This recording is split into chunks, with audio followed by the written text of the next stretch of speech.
आज supreme court में EVM के वेरिफिकेशन से जुड़ी एक याचिका पर चुनाव आयोग से जवाब दाखिल करने को कहा गया है।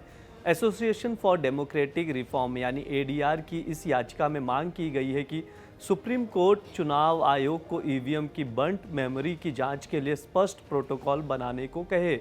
सुप्रीम कोर्ट के चीफ जस्टिस संजीव खन्ना और जस्टिस दीपांकर दत्ता की बेंच इस मामले की सुनवाई कर रही थी। बेंच ने मार्च के पहले सप्ताह में सुनवाई की बात कही है। कोर्ट ने यह भी कहा कि जिन जगहों पर हाल ही में चुनाव हुए हैं उनके ईवीएम का डेटा चुनाव आयोग फिलहाल ना मिटाए और ना ही उसे नष्ट करे और उसके साथ ही उस पर नया डेटा अपलोड ना ही करे। सुप्रीम कोर्ट में मंगलवार को इलेक्ट्रॉनिक वोटिंग मशीनों यानी ईवीएम के वेरिफिकेशन के लिए पॉलिसी बनाने की मांग करने वाली याचिका पर सुनवाई हुई।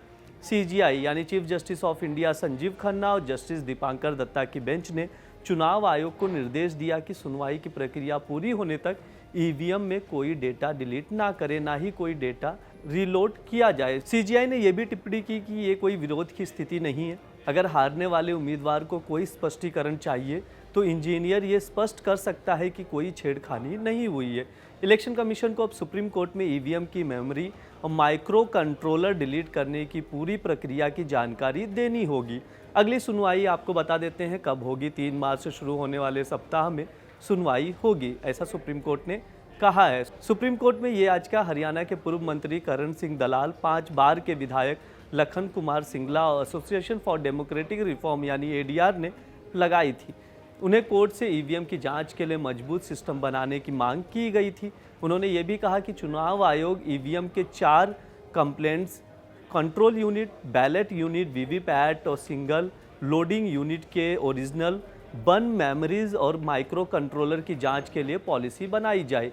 याचिका में पिछले साल आए सुप्रीम कोर्ट के अहम फैसले का हवाला भी दिया गया है। इस फैसले में सुप्रीम कोर्ट ने बैलेट पेपर यानी मतपत्र के जरिए चुनाव की पुरानी व्यवस्था बहाल करने से मना कर दिया था।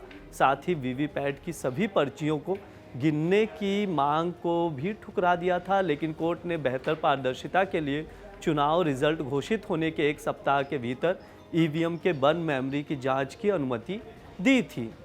सुप्रीम कोर्ट ने इससे पहले क्या कहा था वो जान लीजिए। 26 मार्च 2024 को दिए इस फैसले में सुप्रीम कोर्ट ने कहा था कि आदेश आने के 1 सप्ताह के भीतर दूसरे या तीसरे नंबर का उम्मीदवार दोबारा जांच की मांग कर सकता है। ऐसे में इंजीनियरों की टीम किसी 5 माइक्रो कंट्रोलर की बंट मेमोरी की जांच करेगी।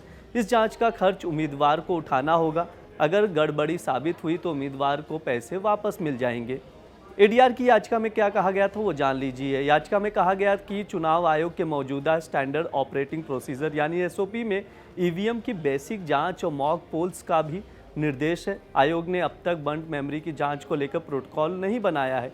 याचिकाकर्ता ने मांग की है कि चुनाव आयोग को निर्देश दिया जाए कि वो ईवीएम के चारों हिस्सों यानी control unit, ballot unit, VVPAT और सिंबल लोडिंग यूनिट के माइक्रो कंट्रोलर की जाँच के लिए प्रोटोकॉल लागू करे।